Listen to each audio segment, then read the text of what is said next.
et nous allons parler de sujets plus terre à terre, peut-être. Voilà, donc nous allons reprendre sur un des thèmes qui intéresse particulièrement donc elles aussi, c'est donc le point de vue des élus sur la démocratie locale, la démocratie paritaire locale. Alors, j'ai 3 intervenants. D'abord, Reine Lépinay, que je vais présenter, Madame Guignot et Monsieur Kerrouche. Alors, Reine, tu es donc notre coprésidente à elles aussi. Tu es membre de la commission parité du HCE et tu as été 2e adjointe au maire d'Écully dans le Rhône, chargée de l'urbanisme et des grands projets. Et tout à l'heure, tu vas nous présenter justement le rapport, les principales conclusions du rapport du HCE qui est paru en février 2022. Madame Guignot, alors Edith Guignot, vous êtes donc maire de Bourbon-Lancy en Saône-et-Loire, une ville de 4700 habitants depuis 2014. Vous avez une longue expérience de présidente d'intercommunalité car vous avez été élue de 2009 à 2020 dans des intercos et vous avez connu plusieurs fusions. Et donc vous êtes actuellement première vice-présidente de la communauté de communes entre Arroux, Loire et Somme depuis 2020, après en avoir été la présidente. Et puis vous avez été députée de 2012 à 2017 et vous avez été également vice-présidente de la région Bourgogne. Voilà, alors Éric Kerrouche, donc vous êtes sénateur depuis 2017, vous êtes vice-président de la délégation aux collectivités territoriales et à la décentralisation. Alors nous avions fait votre connaissance en 2014. À ce moment-là, vous étiez président de la communauté de communes de Marennes-Adour-Côte Sud dans les Landes de 2008 à 2017. Vous avez également été conseiller régional de 2015 à 2017 et vous êtes docteur en sciences politiques et directeur de recherche au CNRS.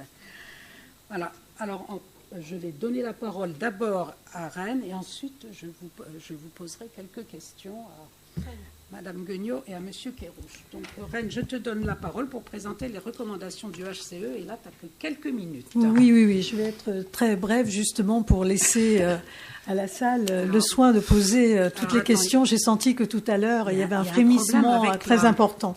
Alors, ce rapport, d'abord, effectivement, il fait suite à un rapport publié en 2018. La parité dans les intercommunalités, c'est dire que nous avons travaillé depuis un certain temps sur ce sujet-là. Et ce rapport qui a été publié en 2018 a favorisé la mobilisation d'associations, dont l'AMF, et Edith Guignot était dans le groupe de travail donc, de cette AMF. Mais il n'y avait pas que l'AMF, il y avait la DCF, et les villes de France, etc. Et donc, nous sommes membres, effectivement, de la commission parité, comme vous l'avez compris, depuis déjà quelques temps. Et ce rapport fait suite donc à la promulgation de la loi du 27 décembre 2019, alors avec ce fameux article 28, où il fallait absolument modifier le code électoral pour fin 2021. Inutile de vous dire que les choses ne se sont pas passées comme prévu. Donc ce rapport, pour vous le présenter très très très rapidement, c'est un bilan, bien entendu, avec des observations, 6 observations, et puis 20 recommandations qui sont distribuées sur 5 axes. Alors, le bilan, eh bien, c'est clair. Vous l'avez remarqué tout à l'heure avec les chiffres qu'on vous a donnés, les petits histogrammes que vous avez pu voir. Effectivement, il y a eu quelques avancées, certes, mais aujourd'hui, la parité effective n'existe pas. Le pouvoir est toujours entre les mains des hommes. Et tout à l'heure, on écoutait Madame Marlène Coulon-Gully.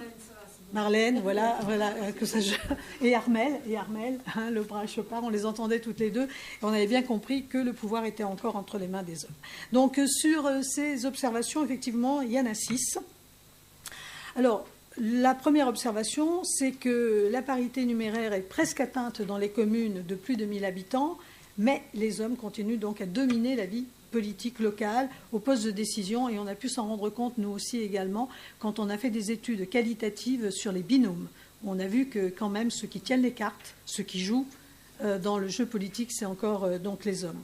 Donc une cloison de verre ou une paroi de verre avec des délégations stéréotypées et un plafond de verre avec la grande difficulté d'atteindre les plus hautes fonctions de pouvoir. La deuxième observation, ce sont les communes de moins de 1000 habitants et les EPCI. Ben oui, ce sont les zones blanches quand on a évoqué ici. Troisième observation, un sexisme systémique persistant en politique. Alors, sous différentes formes, effectivement, du plus anodin au plus grave, avec parfois du sexisme très paternaliste, mais du sexisme, pleinement. Et donc, c'est un mode politique, comme on l'a compris tout à l'heure, qui s'est construit sur un imaginaire historiquement masculin, avec des règles implicites qui obéissent à des codes et des valeurs socialement construites, comme telles et perpétuées donc par les médias. C'est ce qu'on a vécu tout à l'heure avec vous, mesdames. Les autres observations, la quatrième, le partage des délégations entre les femmes et les hommes, toujours des délégations quand même très, très stéréotypées qui persistent, que ce soit dans les fonctions d'adjointe ou dans les fonctions de vice-présidente à l'intercommunalité. Et c'est vrai que là, c'est très important parce qu'on va remarquer que certaines délégations permettent justement de développer des réseaux, de préparer l'avenir politique.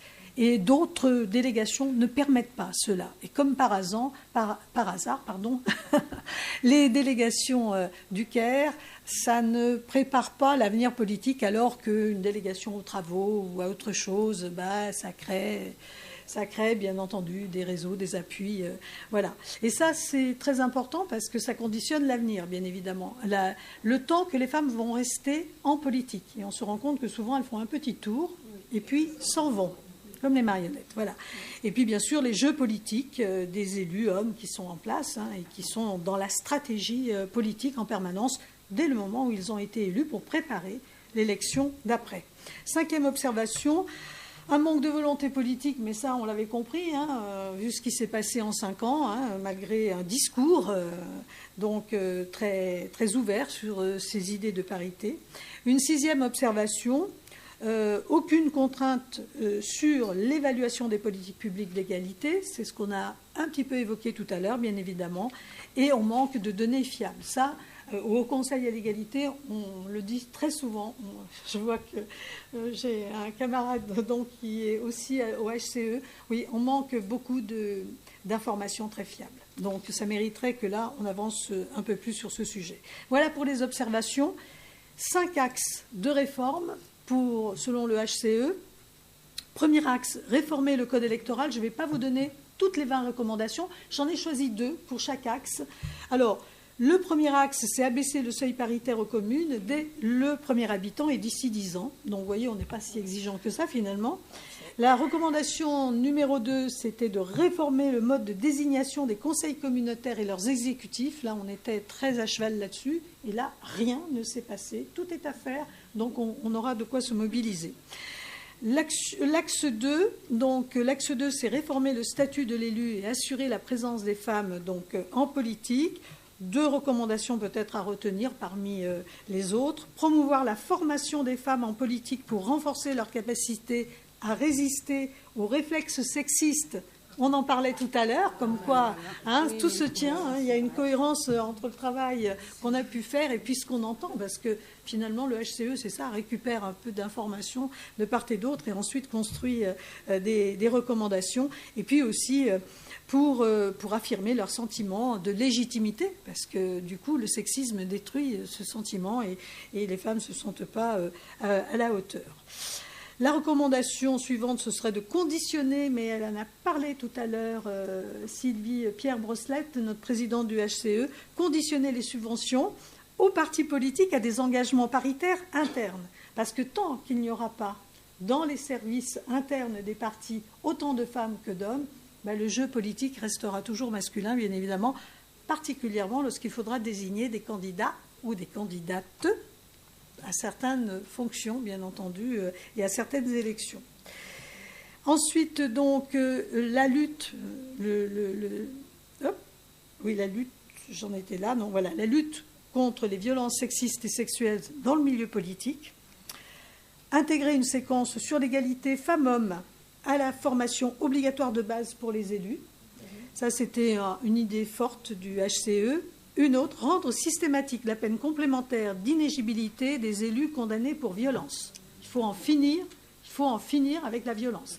Il faut commencer par là, parce que si on commence à être plus nuancé selon que ça nous concerne ou pas, on a vu que l'actualité, elle est tout à fait branchée là-dessus. Axe 4, garantir une meilleure représentation des femmes politiques. Donc, confier au CSA le soin de veiller au respect de la parole équitable. On a beaucoup parlé des médias tout à l'heure, donc je pense que c'est fort utile. Prévoir l'existence d'une délégation à l'égalité femmes-hommes dans les communes et les intercommunalités. Pourquoi ça n'existe pas ça devrait, mais pas partout. Voilà. Donc, voilà, il faut absolument qu'on avance sur ce sujet-là. Et puis l'axe 5, donc comptabiliser, outiller, fixer des objectifs en matière de parité locale, c'est justement prévoir l'obligation du vote du rapport sur la situation en matière d'égalité pour les collectivités. On avait dit à partir de 10 000 habitants, Edith, je ne sais si tu te souviens. Voilà. Et puis veiller, bien sûr, à la cohérence des dispositifs paritaires et faire un suivi et un contrôle, sinon ça n'a pas de sens. Voilà. Mais je vous remercie et je laisse la parole. Voilà. Donc, vous voyez, l'esprit des recommandations de ce rapport relève de mesures coercitives et incitatives afin d'agir à la fois dans un temps court, parce qu'il faut y aller vite, et un temps long, parce qu'il faut faire bouger les mentalités. Alors maintenant, nous allons voir un petit peu comment ça se passe sur le terrain. Je vais commencer par Madame Guignot. Alors, je vais avoir deux phases de questions. Alors là...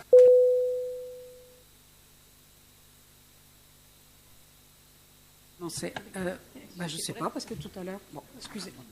Bon, alors, dans un premier temps, je vais vous demander d'intervenir donc d'abord sur deux thèmes. D'abord, vous allez parler du groupe de travail qui a été créé en 2008, que vous avez co-présidé à l'Association des maires de France, une association qui est quand même encore largement dominée par les hommes. Et là, votre mission était de promouvoir les femmes dans les exécutifs locaux. Ensuite, vous nous parlerez de votre expérience de présidente et de première vice-présidente d'intercommunalité, en particulier de la complexité à constituer un exécutif, dans le cas de votre intercommunalité, de la mission presque impossible de la rendre paritaire. Et forte de cette expérience, qu'est-ce qu'il faudrait faire pour avancer? Voilà, je vous laisse la parole. Déjà, je voulais remercier les deux coprésidentes, saluer Madame la sénatrice, Monsieur le sénateur, Mesdames les députés, je ne sais pas s'il y a des députés hommes.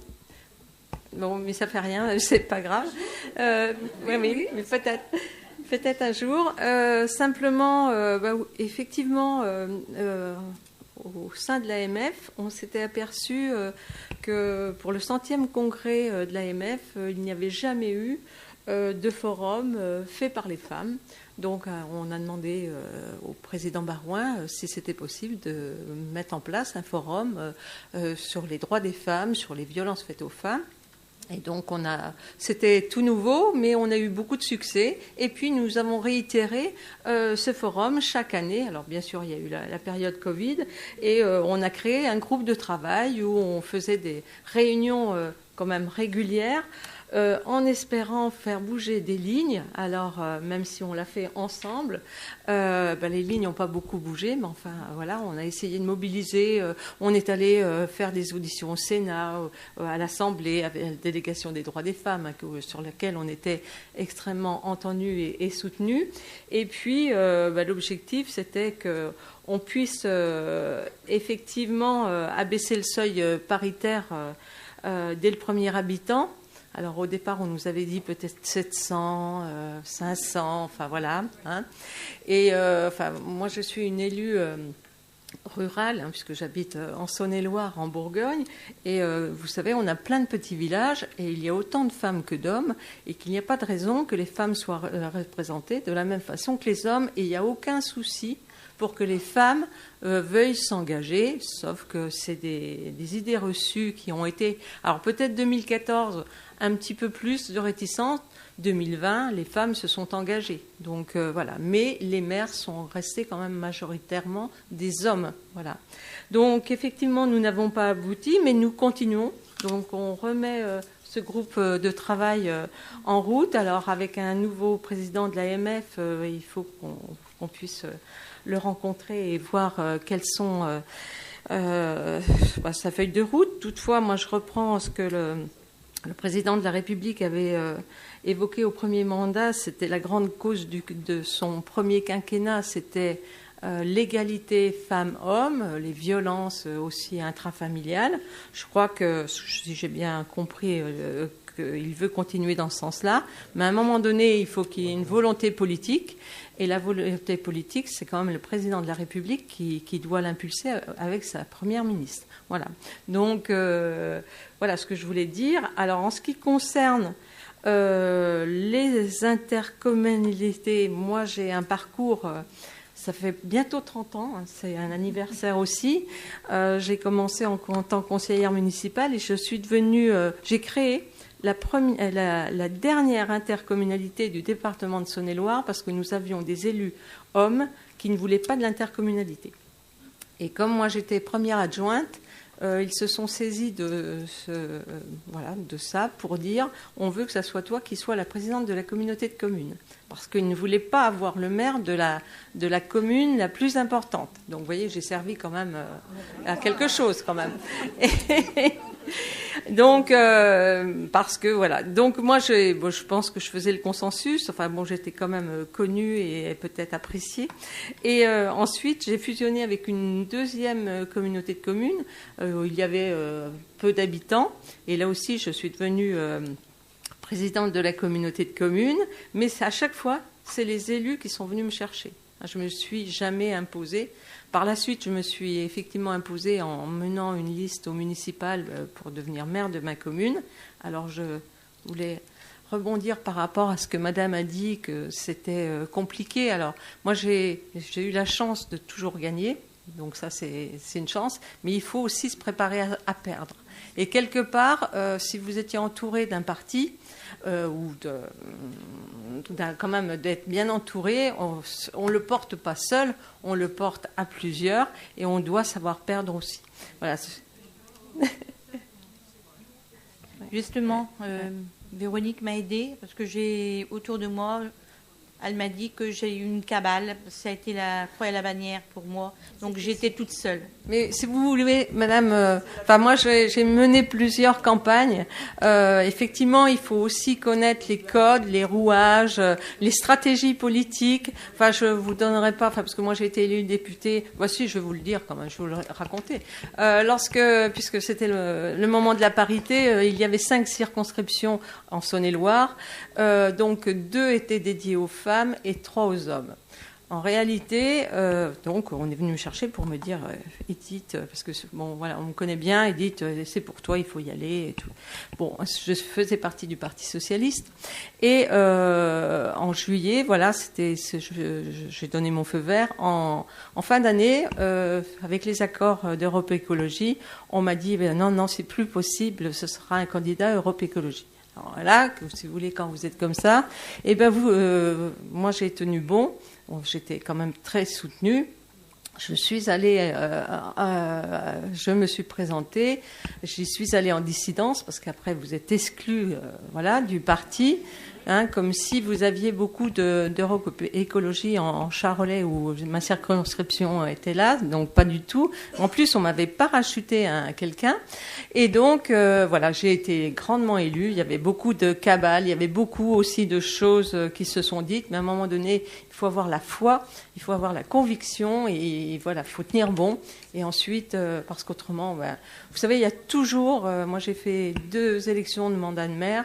J'ai eu 3 listes d'opposition. J'ai gagné parce qu'il faut avoir sa feuille de route et il faut être droit. Et à un moment donné, et connaître ses dossiers. Et puis, je pense que ça passe. Voilà. Pas partout, mais si vous voulez, il y a... Oui, mais il y a quand même... Alors moi, ce que je voulais dire aussi, parce que le problème de l'intercommunalité, parce qu'il faut que je me ressente, aujourd'hui, comment faire une assemblée paritaire ou un exécutif paritaire lorsque vous avez une majorité de maires et que la loi NOTRe a fait un frein extraordinaire, puisque dans les petites communes, il y a un seul délégué et la loi n'a pas... pour moi, vous pourrez compléter, mais il n'y a qu'un seul délégué par petite commune. Donc c'est le maire qui est un homme et il va pas. Oui, mais Pas forcément, mais si vous voulez, l'intercommunalité, aujourd'hui, il y a des décisions de territoire, et je ne sais pas comment ça se passe ailleurs, mais bien souvent, l'intercommunalité n'est pas très bien vue sur nos territoires, et c'est pas non plus un engagement. Moi, j'ai des élus qui vont à reculons dans les assemblées intercommunales, parce que entre les ordures ménagères, entre le PLU, l'OPH, des compétences que l'État nous a gentiment donné, ça passionne pas les foules, et c'est très très administratif, et que quelque part, je pense que c'est plus intéressant de travailler sur des projets dans une commune, de s'investir dans sa commune, que d'être au conseil intercommunal. Alors voilà, je pense que c'est ça aussi. Donc c'est très difficile. Il faut absolument qu'on arrive à avoir plus de binômes femme-mère plus adjoint, parce que logiquement, lorsque vous avez votre premier adjoint, c'est quand même un binôme de confiance. Et effectivement, là, ça pourrait peut-être faciliter les choses. Mais aujourd'hui, moi, j'ai pas de solution. Je pense que l'objectif, c'est que les femmes s'engagent davantage, deviennent mères aussi. Et puis, pour les femmes qui sont hésitantes, eh bien, je crois qu'il y a un volet formation important. Avant de s'engager, il faut vraiment connaître les rouages, il faut tout ce qui est sexisme. Bon, enfin, moi, j'ai entendu, madame, vous êtes encore jeune, mais il faut répondre du tac au tac. Vous savez, moi, j'ai fait... ça, il faut rien laisser. Il faut rien laisser, il faut rien lâcher. Oui. Il a voulu mettre un pantin à sa place en 2020. Je n'ai du monde associatif, j'ai jamais mené de campagne. Je peux vous dire que je lui ai répondu plus d'une fois. Et vous avez gagné de quelques voix, on a gagné en 2020. Voilà, bravo. Oui. Alors ça, je le dis, hein, il faut que les femmes s'imposent. Il faut que les femmes osent, et elles ont toutes les compétences pour le faire. Il n'y a pas de souci. Elles connaissent leur dossier, elles travaillent. Voilà, donc moi je suis très optimiste pour que les femmes s'engagent et puis qu'elles connaissent les dossiers. Alors oui. Par contre, les questions ne se posent pas de la même façon pour les hommes.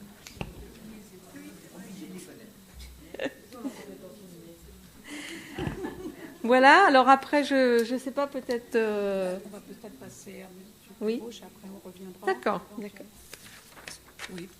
Je sais pas si j'ai autre chose. Si j'ai voilà, aujourd'hui vu qu'il y a plus de 72% de petites communes, à un moment donné, alors je sais qu'on va parler des communes nouvelles, alors c'est un autre mais ça peut être intéressant aussi. Voilà, exactement. Alors maintenant je vais passer la parole à monsieur Pérouche. Alors, vous allez nous donner donc le point de vue du législateur, cette fois-là, sur la parité dans le bloc communal. Donc, avant fin 2021, en principe, une réforme du mode de scrutin pour les communes et leurs groupements aurait dû être votée, mais il n'en a rien été. D'où votre proposition de loi en octobre 2021. Vous allez nous parler de cette proposition de loi et surtout, dans votre sentiment, à quelle échéance, à votre avis, pourrait-on avoir une réforme pour une parité réelle? Parce que les propositions de loi, c'est bien, mais maintenant, il faut... Voilà.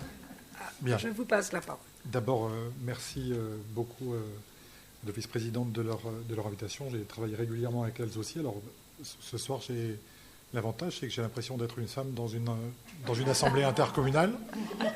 C'est à peu près le même sentiment, sauf que vous avez vu que je suis un homme et je suis donc déjà à la tribune.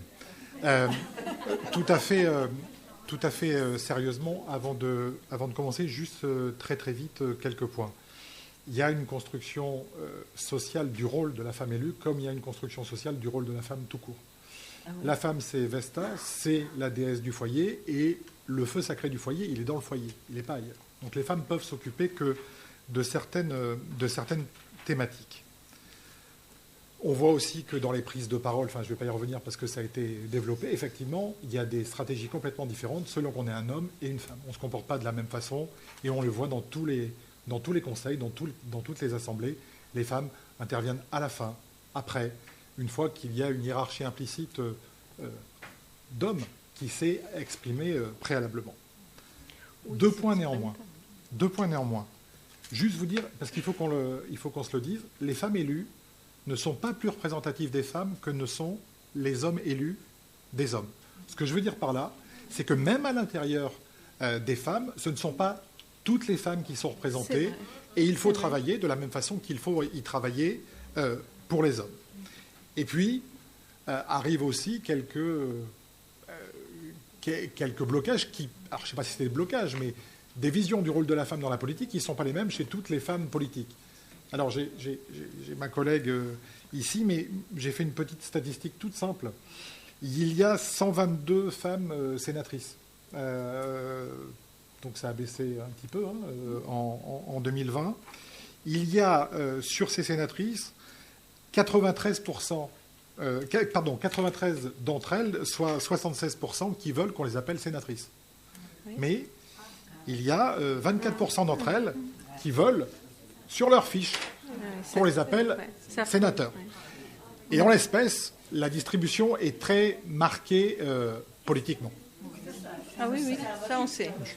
Je voudrais juste intervenir là-dessus parce qu'effectivement, alors je m'appelle sénatrice, je me suis présentée comme telle, et effectivement, j'ai des collègues qui préfèrent, et certains persistent à m'appeler Madame le sénateur. Et je leur dis non, c'est Madame la sénatrice.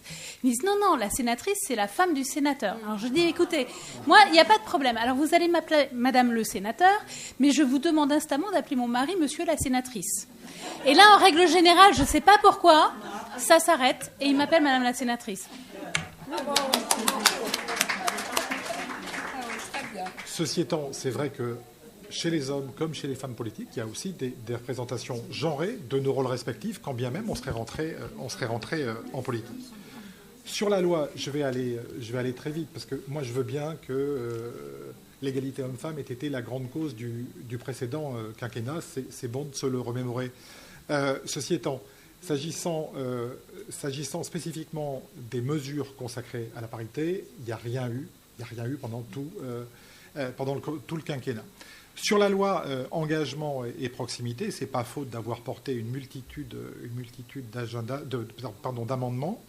Et en fait, on n'a pas pu, dans cette loi engagement et proximité, aborder le thème de la parité.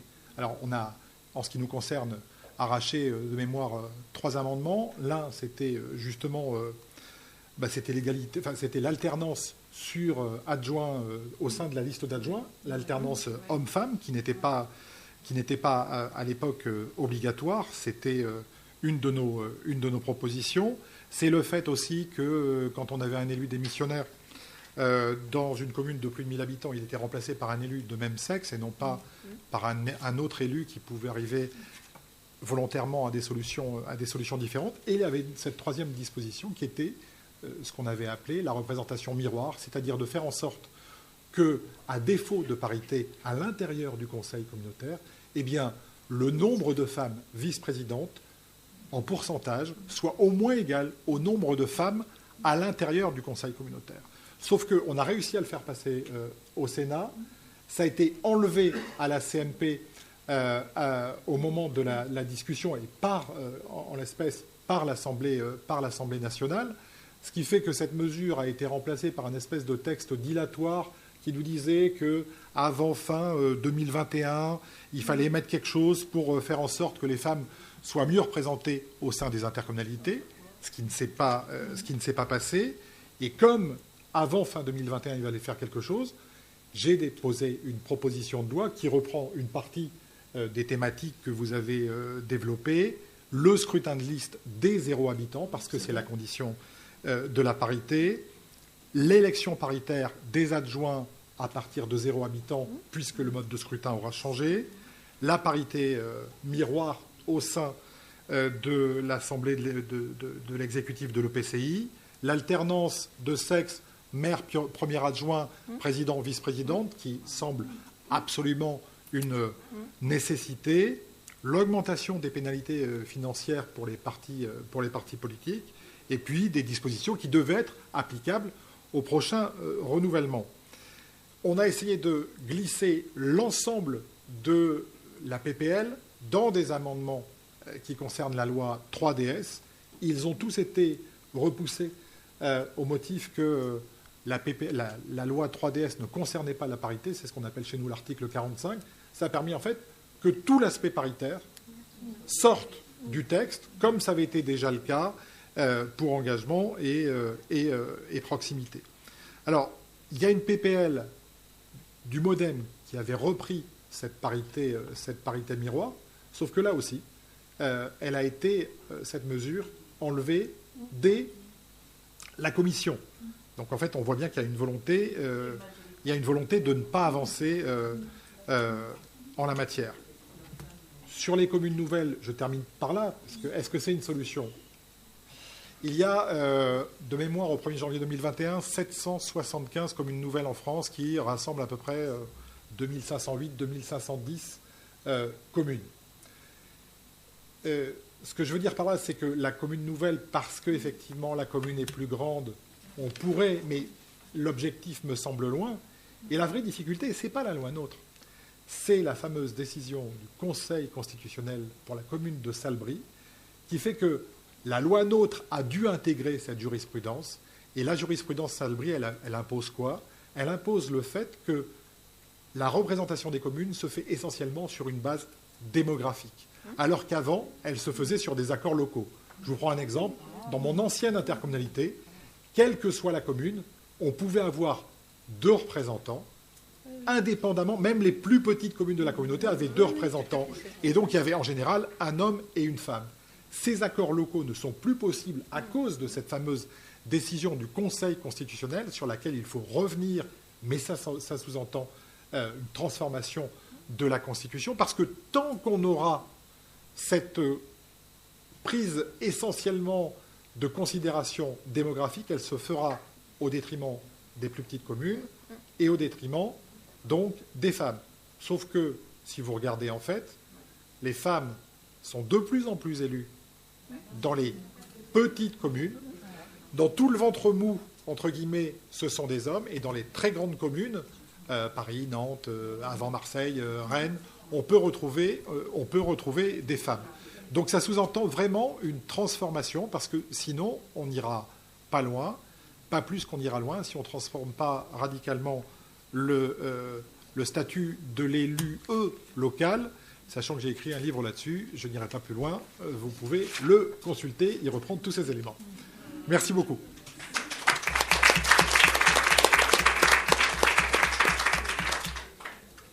Alors, c'était justement la fusion des petites communes qui nous semble importante, parce que ça veut dire qu'il y aurait plus de représentants, donc on pourrait arriver au moins à 2 représentants, un homme, une femme, au sein de l'intercommunalité. Et là, la commune se sentirait moins frustrée, parce que souvent les petites communes se sentent frustrées. Si elles sont plus grosses, elles ont un petit peu plus de pouvoir au sein de l'intercommunalité. Alors c'était, qu'est-ce qu'on pourrait faire, enfin, de donner votre avis à tous les deux, je vais peut-être vous demander juste votre...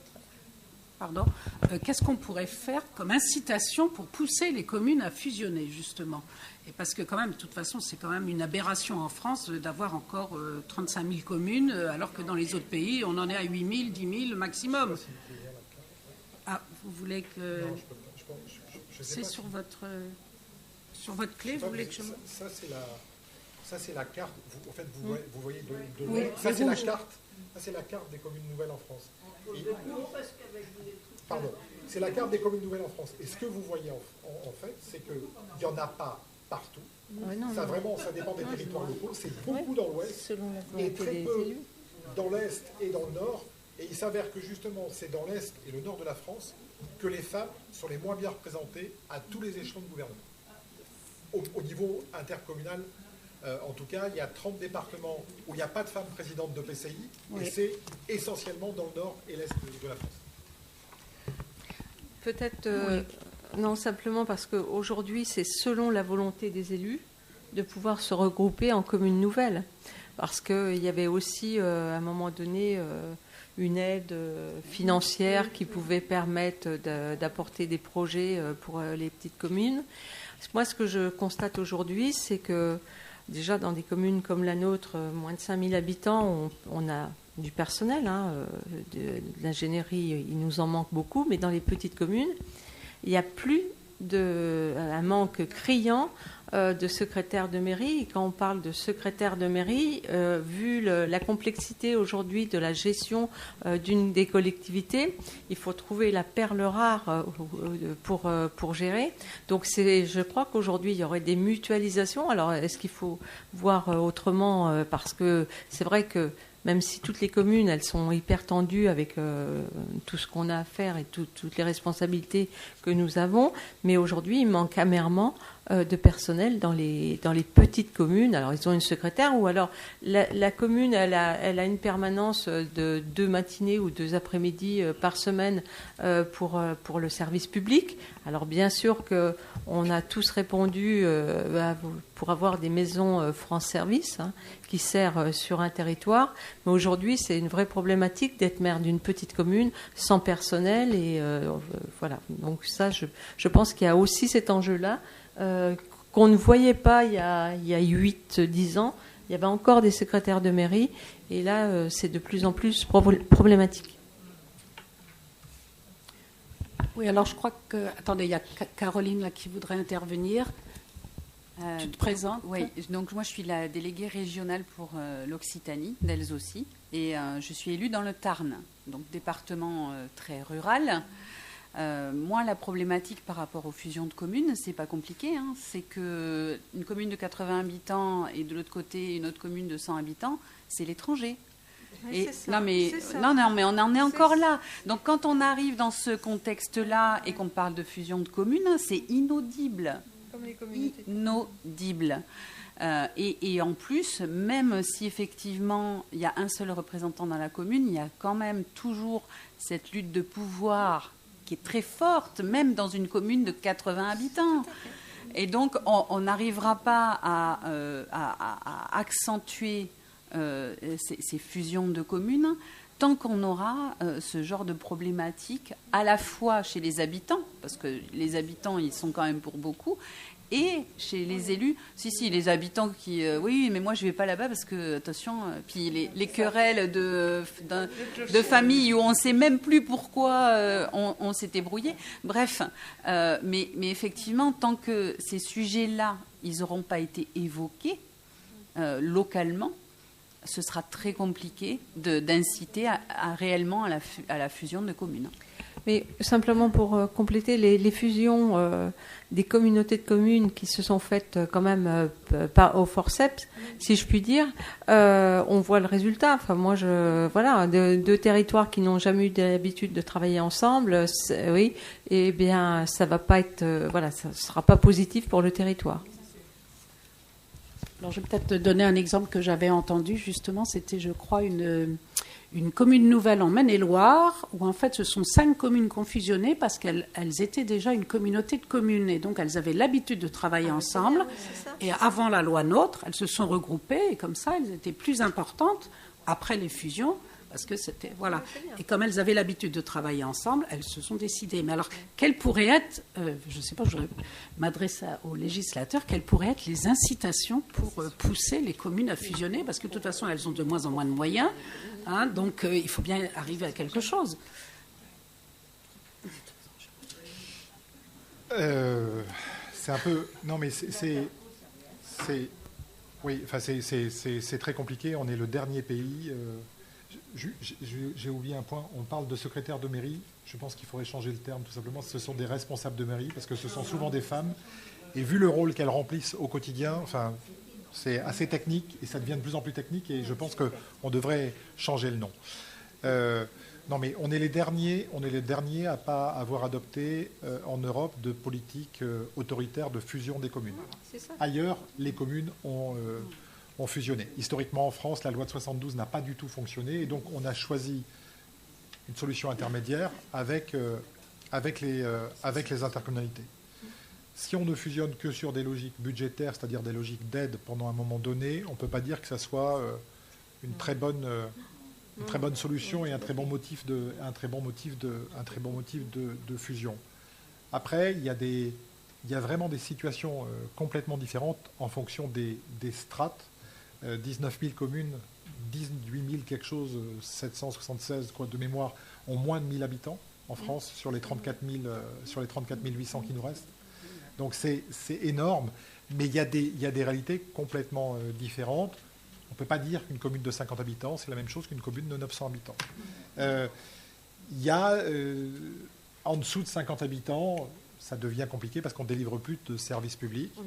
La vraie difficulté, vous l'avez dit, c'est qu'en France, on est dans une logique de commune identitaire, alors que dans les autres pays, on est sur une logique de commune comme structure qui délivre du service public. Et les deux ne sont pas forcément compatibles. Je pense que les communes nouvelles, pour les très petites communes, c'est une bonne solution, mais il faudra des compensations, parce que ce n'est pas parce qu'on additionne 5 très petites communes qu'elles deviennent une commune riche. Donc ça sous-entend un encadrement particulier en France, sachant que la péréquation, c'est-à-dire la redistribution aussi bien du haut vers le bas qu'entre niveaux, ne fonctionne plus en France, pour le dire très, très brutalement, et que ça pourrait être une aide pour transformer le fonctionnement. Mais ça sous-entend de le poser tranquillement, et c'est assez, difficile, on va dire. Sensible. C'est ça, c'est bien dit, sensible. Oui, Brigitte. Voire urticant. Oui. Pour en revenir parce que la fusion des communes, si j'ai bien compris, c'est aussi par rapport à ce qui nous anime ici, c'est-à-dire la parité de représentation, qu'il y ait plus d'élus qui puissent aller sur ces communes infiniment trop petites. Voilà. Donc il y a aussi une parade à ça, moi il me semble, c'est qu'on découple la fonction de maire et la fonction de représentant de la commune au sein des conseils communautaires. C'est ce qu'on a fait à Grenoble, sur l'intercommunalité grenobloise, qui est une communauté d'agglo, qui est une agglomération, métropole, pardon. Mais il y a des communes il y a 300 habitants, voire moins, et puis il y a la plus grande qui est Grenoble, 150 000 habitants. Donc c'est quand même un pulse très disparate. Et certaines sont en montagne et d'autres sont au creux de la plaine, comme la mienne, par exemple. Donc en fait, ils ont institué, et j'ai discuté la semaine dernière avec une mairesse qui n'est pas conseillère communautaire. Par contre, alors je lui ai demandé, c'est son premier adjoint qui y va, et je lui ai demandé comment elle suivait les affaires de l'intercommunalité. Elle m'a dit, il y a la conférence des maires. Donc, il y a la conférence des maires, elle y va, et il y a un suivi ensuite de l'ensemble des travaux des commissions et des dossiers, et c'est son premier adjoint qui siège. Et ça ne pose aucun problème. J'y suis retournée, je suis allée à 2 ou 3 reprises dernièrement dans cette commune. Elle était en visioconférence sur une réunion particulière avec... donc il faut arriver à découpler. Moi, il me semble que si les intercos mettaient en place ces conférences de maires pour que les maires puissent se rencontrer entre eux, échanger et suivre et défendre aussi leur commune au sein de l'intercommunalité, et que le conseil communautaire dans lequel on puise les vice-présidents soit une autre instance dans laquelle, évidemment, le lien est fait, parce que les gens doivent se parler. Ça veut dire qu'il y a un couple quand même, maire et premier adjoint, qui suivent les affaires intercommunales. Donc, pour le coup, la boucle est bouclée. Et bon, eux trouvent qu'elle, c'est la maire et lui, c'est le premier adjoint, mais ça aurait pu être l'inverse. Donc, je crois qu'il faut quand même arriver... moi, j'ai été maire, donc effectivement, au départ, ça me semblait important d'être à la métro pour suivre les affaires, les dossiers. Mais en fait, je me suis rendu compte très, très rapidement que les dossiers, on ne les suivait pas au conseil communautaire, puisque là, c'est des chambres d'enregistrement, il faut se dire, chacun s'écoute, parler, donc, et que les dossiers... c'était pendant la semaine avec les services et le VP chargé de la thématique. Donc, il faut aussi un peu peut-être organiser. Je crois que c'est une question de management et d'organisation du travail, de façon à ce que chacun s'y retrouve. Et puis, je pense que quand même, par rapport à cette question de passer encore au forceps des fusions de communes, alors qu'on vient déjà de faire des regroupements d'intercommunalités, moi, ça me semble extrêmement précipité. Et je pense qu'il faut peut-être mieux brancher les élus sur les projets de territoire. Hein, quand vous disiez tout à l'heure que la commune à 10 km n'a rien à voir avec l'autre et ils sont frères et ennemis, si on travaille sur une logique de territoire et non pas de défendre sa commune dans l'intercommunalité, c'est-à-dire on vient représenter et donc on doit récupérer le maximum d'argent pour sa propre commune, et qu'on ait une vision plus collective et plus large, ça changerait les mentalités et les capacités de travail et les résultats. Ce que j'ai remarqué dans ma région normande, Micro. Ce que j'ai remarqué dans ma région normande, ce que nous a montré M. Kerrouche, c'est qu'en fait, ce que j'ai noté, c'est que les communes qui ont fusionné, c'est parce que les maires étaient aux avant-postes et qu'ils étaient convaincus. Quand un maire d'une petite commune de 50, 100, 200, 300, 400 habitants, c'est facile de convaincre les administrés qui lui font confiance.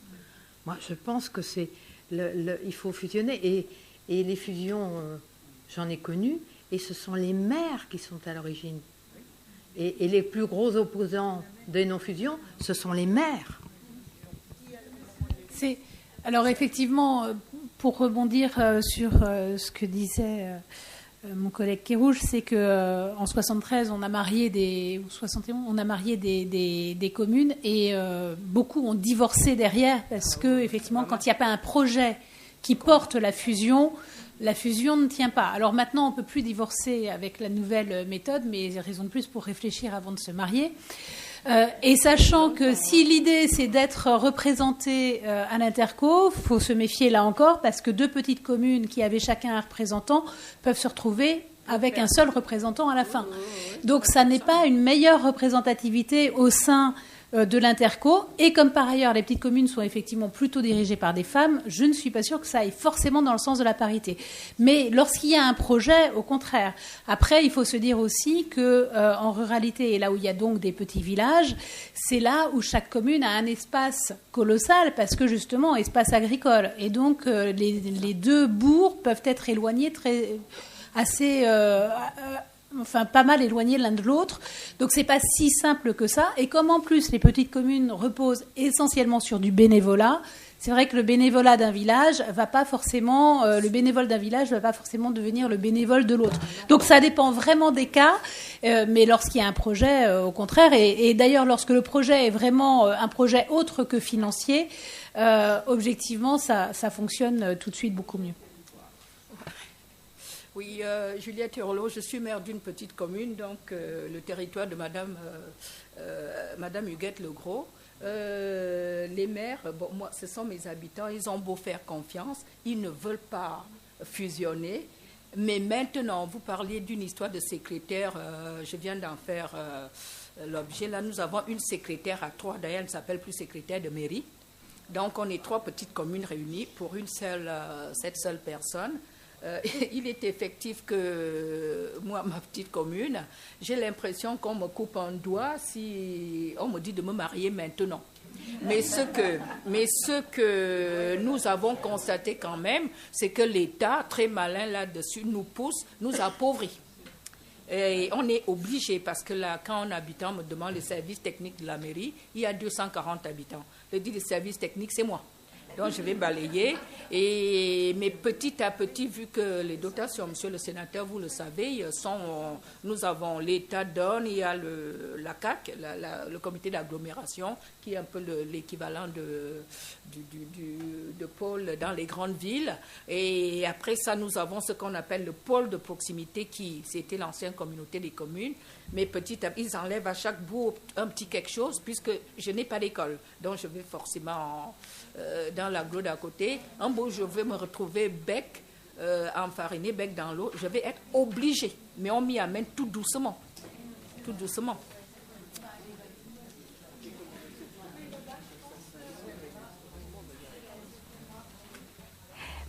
Excusez-moi, je ne vais pas parler des fusions de communes, mais je voulais intervenir lors de la table ronde précédente et je voudrais aussi parler de la table ronde que nous venons d'entendre. Merci beaucoup en tous les cas pour cet après-midi passionnant. Alors je voudrais remercier les intervenantes de la précédente table ronde parce que ça m'a reporté de nombreuses années en arrière et je voulais dire tout ce que nous devons aux expertes au moment où nous avons mis en place la parité dans les partis politiques. J'étais depuis longtemps déléguée nationale aux droits des femmes au Parti socialiste quand les lois sur la parité sont arrivées et j'ai passé 4 années de ma vie sur des dossiers comme ça et un travail de fourmi à repérer toutes les circonscriptions, où étaient les femmes, où étaient les hommes, où est-ce qu'on allait pouvoir pousser des femmes, quelles étaient les circonscriptions favorables, quelles étaient celles qui ne l'étaient pas. Je sais que dans cette salle, il y a certaines qui s'en souviennent parfaitement bien. Et qui nous a aidés dans ce travail-là? Eh bien, ce sont les expertes. Ce sont les expertes au travers des remarques qu'elles faisaient sur le nombre d'hommes, le nombre de femmes députées, pourquoi les hommes cumulaient dans le temps, pourquoi les hommes cumulaient des postes. Et c'est toutes ces observations que, personnellement, moi je dois à Armelle Lebras-Chopard, que j'ai entendu avec un immense plaisir tout à l'heure. Et j'étais très émue d'entendre aussi Janine Mossus-Lavo, qui avait posé vraiment la bonne question, qui m'a permis de débloquer un certain nombre de situations comme ça. Donc merci les expertes, vous nous avez énormément aidés en interne des partis politiques quand il s'est agi de faire appliquer la loi sur la parité pour les législatives de 2007 et après derrière pour les municipales de 2008 et nous étions extrêmement motivés, ça nous a vraiment beaucoup aidés, donc je voulais vous dire un grand merci ici aujourd'hui. La seconde chose sur laquelle je voulais intervenir, c'est sur la question sur ce qui a été abordé tout à l'heure lors de cette seconde table ronde et qui est l'axe 3, Madame Lépinay, de votre rapport du Haut Conseil à l'égalité. J'ai moi-même été membre du Haut Conseil à l'égalité. J'ai été aussi d'ailleurs membre du Conseil économique et social et membre de la première délégation aux droits des femmes. Je crois même que j'ai fait le premier rapport de la délégation droits des femmes du CESE qui était sur la place des filles et des garçons à l'école. Et comme c'était un travail de la délégation aux droits des femmes, nous n'avions pas eu le droit d'être imprimé. Le rapport est simplement sous forme renéotypée. Pourtant, c'était un très chouette rapport. Il était très sympa, ce rapport. Je vous le recommande vivement. Bref, fermons la parenthèse. Qu'est-ce que je voulais vous dire sur cet axe 3 qui est lutter contre les violences sexistes et sexuelles dans le milieu politique? C'est que je suis aujourd'hui ancienne présidente de l'association ECVF et aussi de l'Assemblée des femmes. Et à ECVF, nous luttons contre ces violences en interne, ces violences qui touchent les femmes politiques. Il n'y a pas de mois où nous ne recevons pas des appels de femmes élues qui sont victimes de harcèlement sexuel, de violences dans l'exercice de leur mandat. Il y a 2 jours encore, nous avons été interpellés par une femme élue de Bretagne d'une petite commune et nous allons travailler avec elle. Nous avons la possibilité d'être en justice, d'interpeller le maire, d'interpeller le préfet et nous allons le faire, bien entendu. La situation des élus, elle est vraiment difficile. Des femmes élues est vraiment difficile. Là, je ne sais pas s'il y en a certaines qui se reconnaissent dans ce que je suis en train de dire, mais harcelées chez elles, harcelées au téléphone, harcelées lorsqu'elles accompagnent leurs enfants à l'école, harcelées dans l'exercice de leur mandat, beaucoup d'entre elles renoncent. Et c'est tout à fait désespérant. CVF est une association, j'ai signalé tout à l'heure que j'étais socialiste, CVF est une association qui est transparti politique. Donc tous les partis politiques sont concernés par ce fléau qui touche les femmes politiques jeunes de préférence. Et donc vraiment il y a un soutien à avoir et je voulais dire que CVF c'était vraiment le mandat que nous nous étions donné. Dire aussi que nous avons été l'association qui a porté cette interdiction de délire des députés qui auraient été convaincus, qui auraient été condamnés dans le cadre de violences conjugales. Mais que ça n'est pas à ECVF que l'on doit cette proposition, mais on la doit à l'AVFT. Et je sais très exactement quand ça a été prononcé, c'est en 2009 au Sénat, lors d'une réunion que l'association ECVF avait faite, que nous avions entendu cette proposition. Et donc je suis très très contente que ça apparaisse dans votre rapport, et comme nous avons une réunion de CVF demain, je ne manquerai pas de renvoyer à votre rapport. Merci beaucoup donc. Alors Anne, une dernière intervention d'Anne, et après on va passer à la conclusion. Je me permets d'adresser un message personnel à Madame la sénatrice. Si vous connaissez des bénévoles dans 2 villages ruraux qui souhaitent s'investir, je vous invite à aller flécher vers le réseau Famille Rurale, dont je vous parlerai volontiers au terme de cette rencontre. Oui. C'était voilà, un petit clin d'œil. A été évoqué par Madame la députée l'importance du binôme maire-premier adjoint. Voilà, le premier adjoint étant la personne sur laquelle on espère pouvoir s'appuyer avec le DGS en cas de, si on est empêché, voilà, selon la formule. Mais ce que je voulais dire, c'est que la loi n'interdit pas que le premier adjoint soit un homme. Le premier adjoint d'un homme soit un homme. Ce n'est pas interdit. Il n'interdit donc pas que la première adjointe d'une femme soit une femme. C'est ça qu'il faut changer. Il faut un binôme paritaire en tête. Mais voilà. Tant que ça ne l'est pas, pas encore, mais quand est-ce que ça peut arriver? Au prochain véhicule juridique, on reprendra, parce qu'il faut être têtu, on reprendra la même proposition qu'on va repousser. Mais encore faut-il qu'elle soit acceptée ou par le gouvernement ou par la majorité. Pourtant.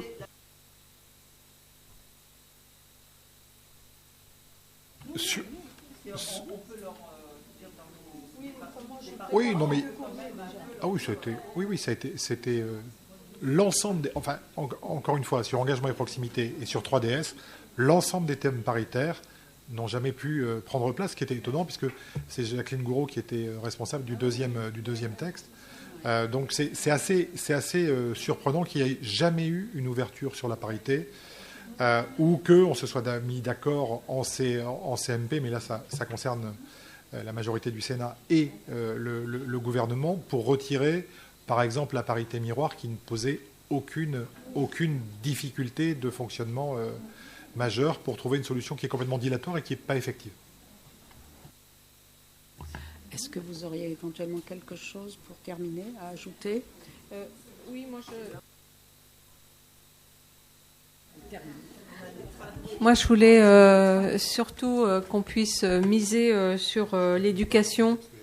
L'éducation par rapport aux filles et garçons et investir encore dans l'éducation parce qu'il faut en toile de fond qu'on prépare la jeunesse à cette égalité et tout commence dès la petite enfance. Et à un moment donné, alors je compte beaucoup, moi, sur effectivement l'enjeu de l'éducation nationale, parce qu'aujourd'hui, il y a quand même beaucoup de problématiques. Il y a aussi des problématiques dans les familles monoparentales, il y a beaucoup de violences, il y a beaucoup de problèmes intrafamiliaux, et qu'aujourd'hui, si on ne mise pas sur l'éducation des enfants, alors après, il y a les parents, bien évidemment, mais il faut commencer par là. Et je voudrais dire, moi, à titre, en tant que maire de la commune, on essaie d'avoir des journées, on parle des journées internationales, on travaille avec les écoles, on fait des temps forts sur cette égalité, avec l'accueil de loisirs. Enfin voilà, on essaie aussi à notre niveau, au niveau de notre collectivité, d'être présent sur le sujet. Il y a l'éducation des parents, l'éducation nationale. Il faut tout miser sur l'éducation nationale. Enfin, moi, je pense que c'est là un levier. Voilà.